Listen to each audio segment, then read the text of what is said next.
Hello tout le monde, j'espère que vous allez bien. Bienvenue sur ma chaîne, moi c'est Elena et je suis très heureuse de vous retrouver aujourd'hui pour une toute nouvelle vidéo. Aujourd'hui on va parler de la diversité dans le milieu du luxe et plus précisément du fait d'être noir dans le secteur du luxe. En fait, qu'est-ce que ça fait finalement de venir d'une minorité et de travailler dans un secteur qui est dit très traditionnel? En fait, j'ai décidé de faire cette vidéo, alors après certains de vos commentaires, mais aussi parce que être noir et venir d'une minorité, c'est un vrai sujet d'actualité. Et la représentativité des personnes noires a encore du chemin à faire et je pense qu'aujourd'hui il faut se poser les bonnes questions, il faut savoir d'où vient ce manque de représentativité des personnes noires dans les secteurs traditionnels, dans les secteurs prestigieux tels que le milieu du luxe et de la mode. Donc vous le savez, je travaille actuellement dans le luxe et j'ai finalement eu pas mal d'expériences dans le secteur du luxe, aussi bien en vente que dans des départements marketing de très grandes maisons de luxe. Et c'est vrai qu'à travers ces expériences, il me revient toujours la même remarque, la même sensation, le même vécu. C'est pourquoi est-ce que je suis la seule noire? Pourquoi est-ce que finalement je ne retrouve pas d'autres personnes de ma communauté dans les entreprises pour lesquelles je travaille, qui pourtant mettent en avant bien, la diversité dans leurs équipes et finalement dans leurs entreprises. Donc c'est vrai que aujourd'hui, en fait, j'ai vraiment envie de répondre à cette question. J'ai aussi envie de vous partager ma réalité, de vous partager mon vécu qui est finalement très personnel, mais de vous le partager pour que vous puissiez un peu mieux comprendre la situation des personnes noires dans le secteur du luxe. Donc je vais vous partager mon point de vue à travers toute cette vidéo. Il y a une partie évidemment un petit peu recherche, mais il y a une partie qui s'inspire évidemment de mon expérience personnelle. Du coup, le but, ça va vraiment pas être de critiquer une communauté, de critiquer certaines entreprises non plus, certaines personnes, mais le but de cette vidéo, c'est vraiment essayer de comprendre pourquoi il y a ce manque de diversité des personnes noires dans le secteur du luxe et dans le secteur de la mode. D'abord, pour vous donner un petit peu plus de contexte et vous raconter mon expérience personnelle, c'est vrai que je suis une personne qui n'a pas vraiment vécu au contact de la communauté noire. Par là, je veux dire que c'est vrai qu'en dehors de ma famille et de ma meilleure amie, eh bien, je n'ai finalement pas vraiment de lien avec la communauté noire, avec les personnes d'origine africaine. Deux raisons à cela. D'abord, la première raison, c'est les études. C'est vrai que dans mes études, et je parle plutôt des études supérieures, eh bien, parfois, en fait, je me suis retrouvée où j'étais tout simplement la seule personne noire. En plus, j'étais en école de commerce, donc c'est déjà un endroit très sélectif. Eh bien, parfois, j'étais vraiment la seule personne noire dans mes salles de classe, en cours, tout simplement. Par exemple, j'ai fait une spécialisation luxe et marketing, et pendant toute l'année, eh bien, j'étais tout simplement la seule personne d'origine étrangère dans ma classe. Donc ça, déjà, c'est vrai que ça limitait beaucoup mon contact et mon envie, finalement, de rencontrer d'autres communautés. La deuxième raison, eh bien, c'est le milieu professionnel, milieu finalement dans lequel on est destiné après les études. Et c'est vrai que dans le milieu professionnel, encore une fois, je n'ai vraiment pas pu retrouver beaucoup de personnes d'origine africaine, beaucoup de personnes finalement qui pourraient me comprendre et qui pourraient vivre la même expérience que moi en tant que personne issue d'une minorité. Donc, encore une fois, c'est vrai que là, j'ai eu encore des barrières et de pouvoir rencontrer des personnes d'une autre minorité était d'autant plus difficile. Donc cette vidéo va être faite en deux parties. Là, tu regardes actuellement la première partie. Dans la première partie, je vais vraiment te donner une part de réalité de la façon dont les Noirs sont représentés aujourd'hui dans le luxe et dans la mode. Et finalement te donner ma version de la dure réalité d'être noir et de pouvoir accéder à ce milieu sélectif qu'est le milieu du luxe. D'abord, pour ce qui est du milieu du luxe, eh bien, il faut savoir que le milieu du luxe est un secteur vraiment traditionnel. Alors, j'aime bien et j'aime pas ce mot en même temps. En fait, qu'est-ce que ça veut dire? Ça veut dire que c'est un secteur qui a vraiment des valeurs, qui n'est pas forcément porté tout le temps comme on pourrait le penser sur l'innovation, sur un peu la rupture des codes, mais c'est vrai que c'est un secteur qui est bâti sur des valeurs. Et du coup, en fait, ces valeurs, elles vont se porter sur ce que les marques vont faire, vont avoir l'habitude de produire. Par exemple, je sais pas, la maison Hermès a toujours l'habitude de produire le sac Birkin. Et bien ça, c'est quelque chose de traditionnel. Mais aussi dans la partie recrutement, dans la partie des personnes finalement qui vont travailler dans ces entreprises-là. Et du coup, ça va être d'autant plus vrai lorsqu'on cherche à savoir dans une entreprise, eh bien, quel type de personnes occupent des postes par exemple, de cadre, de manager ou encore de directeur ou même de CEO, eh bien, ça va être d'autant plus vrai que c'est majoritairement les personnes à peau blanche qui vont être représentées. Du coup, je me suis vraiment fait une réflexion, j'ai voulu faire des recherches et comprendre pourquoi est-ce que les personnes noires n'étaient pas aussi présentes dans le secteur du luxe et de la mode que par exemple dans le secteur de la finance ou dans la vente comme je viens de l'expliquer. Du coup, j'en ai conclu principalement 5 explications.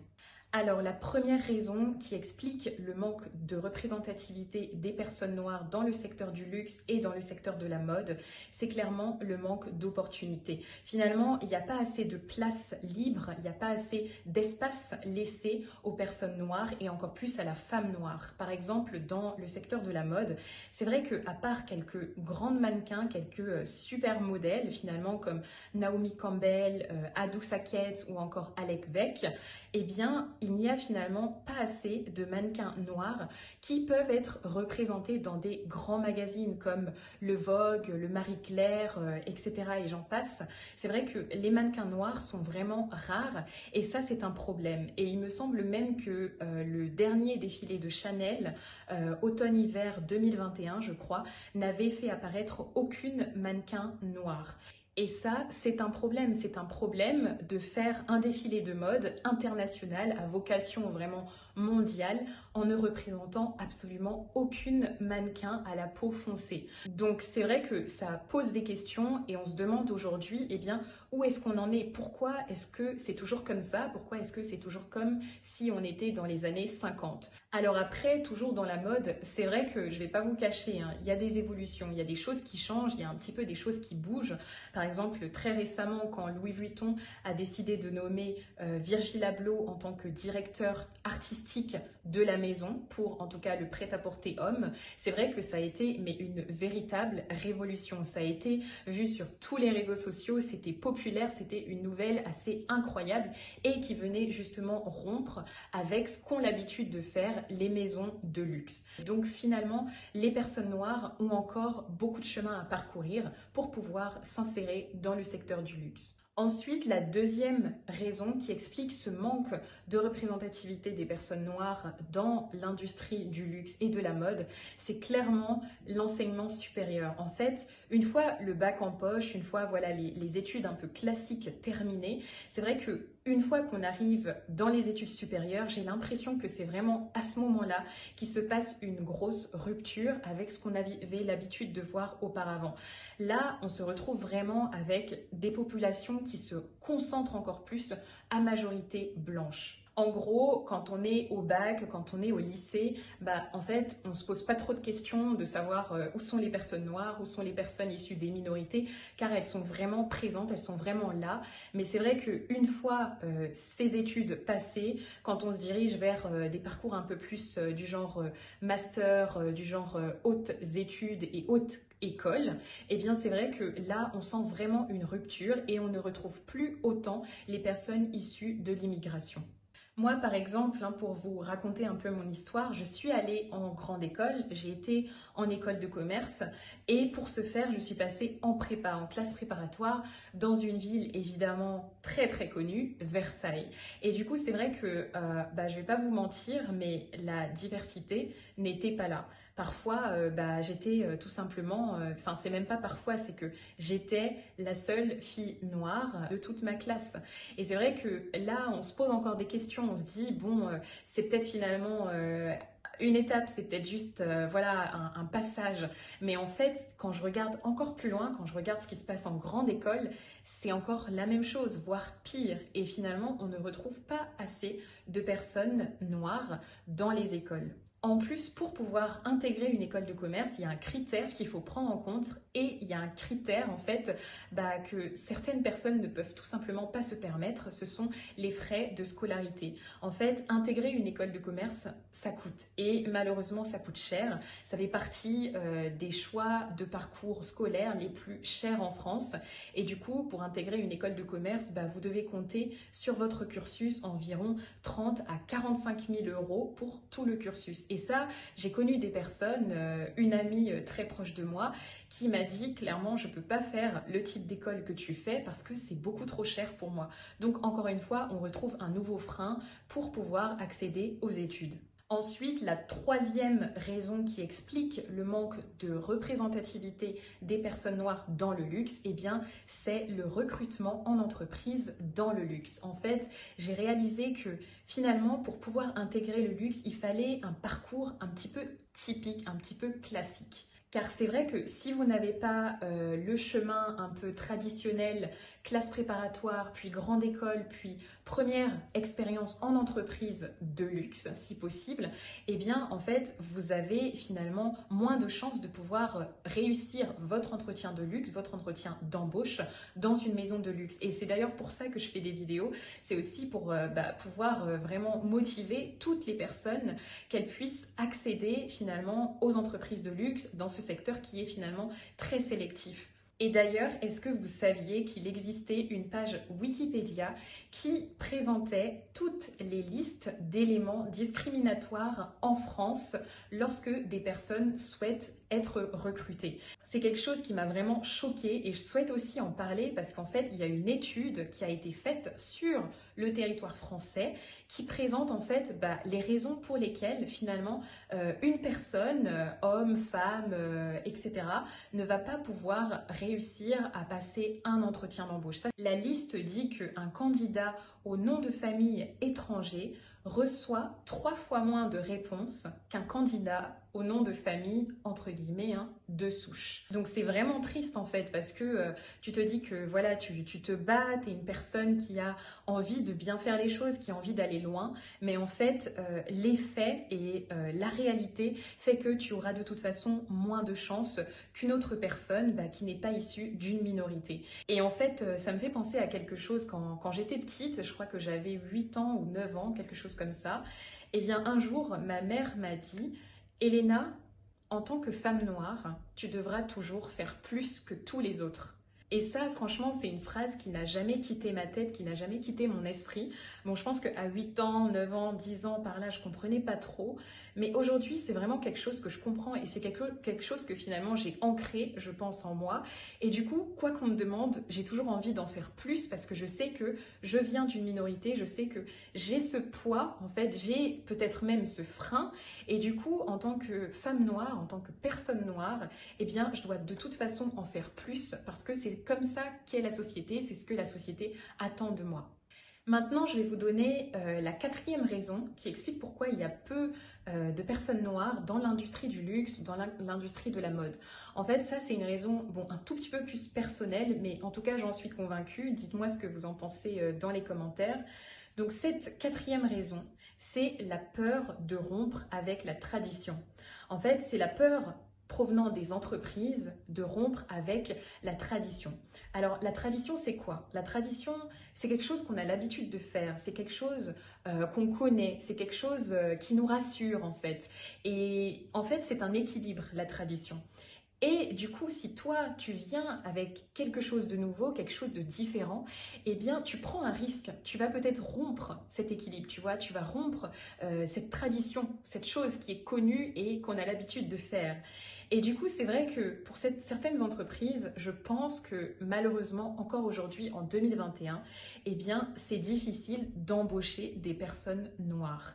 Et surtout des personnes noires qui peuvent aller à des postes de cadre, à des postes de manager et encore pire, à des postes de directeur. Et je vais encore reprendre son exemple, mais quand la maison Louis Vuitton a nommé Virgil Abloh en tant que directeur artistique, ça a été vraiment une manière de montrer que oui, la modernité existe, la modernité est possible. Qu'ils sont vraiment intelligents d'avoir pris ce choix-là, parce que j'imagine que ça devait pas être simple et que en vrai, à part la maison Balmain, je ne connais vraiment pas d'autres directeurs artistiques dans une maison de luxe ou dans une maison de mode. Donc c'est vraiment pour vous dire que le secteur du luxe a vraiment encore beaucoup de chemin à parcourir. Et du coup, c'est une manière pour la maison Louis Vuitton de montrer, oui, nous sommes une maison moderne, nous allons de l'avant, nous essayons de nous adresser à toutes les communautés et du coup à tout le monde. Et du coup, j'espère que ça pourra montrer le chemin aussi aux maisons Chanel, Hermès, etc. Et leur dire que oui, on peut très bien être une belle maison et recruter en fait des personnes noires, des personnes issues de la minorité. Et là, je vais vous donner la 5e raison qui explique pourquoi finalement il n'y a pas autant de personnes noires dans le secteur du luxe. C'est une raison que je viens d'imaginer, que je viens de travailler en fait. Et cette raison, je vais l'appeler oser. Tout simplement parce que, en fait, pour pouvoir intégrer un milieu aussi sélectif que le milieu du luxe, eh bien, c'est vrai qu'il faut aussi que des personnes osent, il faut aussi que des personnes aient envie de pouvoir travailler dans ce secteur-là. Je vous ai parlé tout à l'heure de mon expérience en prépa à Versailles. Je suis allée en fait dans un milieu où on ne m'attendait pas. Je suis allée, voilà, j'ai toqué la porte, on m'a laissé entrer et je suis entrée. Et je suis une personne comme finalement toutes les autres qui étaient présentes cette année-là lorsque j'étais en fac à Versailles. Du coup, je pense aussi que les personnes issues de la minorité, les personnes noires, les personnes comme moi, doivent se dire: on doit oser, on doit aller là où on ne nous attend pas. C'est pas grave parce que de toute façon, qu'est-ce qui compte? C'est que la porte nous soit ouverte, c'est que nous, on a vraiment fait tout le travail en amont pour pouvoir arriver là où on veut arriver. Et du coup, je pense que en fait, c'est super important d'avoir ça en tête, de se dire que on peut le faire en fait, de se dire que on doit oser, de se dire que on peut le faire parce qu'en fait, être différent, qu'est-ce que c'est? C'est du plus pour vous comme pour l'entreprise qui vous recrute. Alors oui, je sais que certaines personnes vont peut-être penser « oui, mais comment faire? Le secteur du luxe est tellement sélectif. » Mais en fait, renseignez-vous, faites des recherches et demandez-vous comment est-ce que vous pouvez faire pour intégrer ce secteur sélectif. Parce qu'en fait, je pense que si j'y suis arrivée, moi, personne issue d'un milieu populaire, d'une classe ouvrière, je pense que tout le monde peut y arriver. Donc voilà, c'est vraiment le dernier mot de cette vidéo. Et en tout cas, n'hésitez pas à me poser des questions, n'hésitez pas à laisser aussi vos avis dans les commentaires parce que moi, je vous ai donné un petit peu ma réalité, ma version des faits. Après, voilà, je sais qu'il y a des avis divergents, donc n'hésitez vraiment pas à me dire ce que vous en avez pensé à la toute fin de cette vidéo. Et en tout cas, quant à nous, eh bien, on se retrouve justement pour une deuxième partie où là, je vais vous raconter mon quotidien et il y a beaucoup de choses à dire dans le milieu du luxe. À bientôt!